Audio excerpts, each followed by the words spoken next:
Bob's chirpy grin vanished. He jabbed a finger in my direction. "Gotta wait till she's done with her 2 other wishes first." Both he and Lexi turned to me with palpable hope. "Nope," I said. "You promised our integrity," Bob whined, his voice rising to the sort of pitch that would soon only be audible to dogs. "Don't forget you promised." "Don't worry, I'll make that next wish soon enough."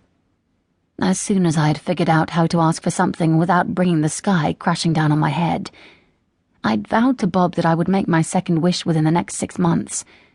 The trouble was that genie wishes almost always had devastating consequences. Bob subsided into a series of grumbles, with Lexi holding her nose, Brocken sitting with his arms folded, Taylor unfolding a newspaper to examine yesterday's racing results, Spec humming wildly, and Bob in a sulk. We set off. Despite the fishy reek and the less than enthusiastic atmosphere, I felt a swirl of excitement in my belly. I'd never even seen my clan lands before, much less been able to claim ownership of them. After my father, Gale Adair, had supposedly murdered every member of my clan, my mother included, the lands were salted and confiscated. I'd hoped to win them back by beating all the other she competitors at the games. I didn't win, but Byron Moncrieffe, who was the eventual victor, had asked for them on my behalf. That was after I'd stolen some of his magic and tried to explain to him what a prick his father really was. Byron didn't believe me on that score, but the fact that he'd given up his chance of avoiding an arranged marriage with Tipsania Scrimger so that I could get my land back had to mean something. And of course, I didn't want him to marry Tipsania any more than he did. I shook my head slightly. The thought of Byron might make my insides squeal and squirm, but I couldn't let myself worry about him now. Easier said than done, though. From the get-go, Spec drove like a demon. For all his concern about what Tommy the Knock might do if his rust bucket wasn't returned in a decent state, he didn't seem to care about the suspension. We flew down the road with every pothole and bump making its presence painfully known. Before too long, we were out in the open countryside, surrounded by snow-topped mountains and moors. Faint tinges of heather indicated the start of spring. Cold air blasted in from the broken window, and I tilted up my chin, enjoying the brisk breeze. I had no idea what the future might hold, but it wouldn't be dull. I'd gone from accomplished thief to saviour of all magic in the land, to temporary mountain rescuer, then competitive she. I certainly couldn't claim boredom and monotony as companions. Unfortunately, danger and excitement weren't usually good things either. After a good 30 minutes, Spec muttered, "Something's up ahead."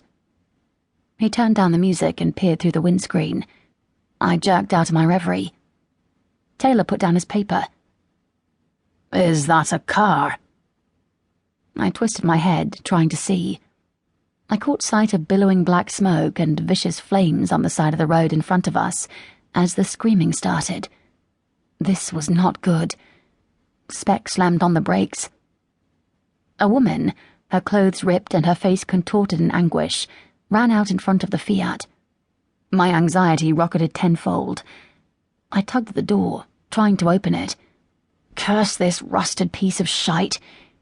Spec and Taylor were already out on the road, and Lexi was trying to squeeze forward. With panic clogging my throat, I eventually shoved the door ajar with my elbow. I half fell, half ran out. "What's happened?" "My children!"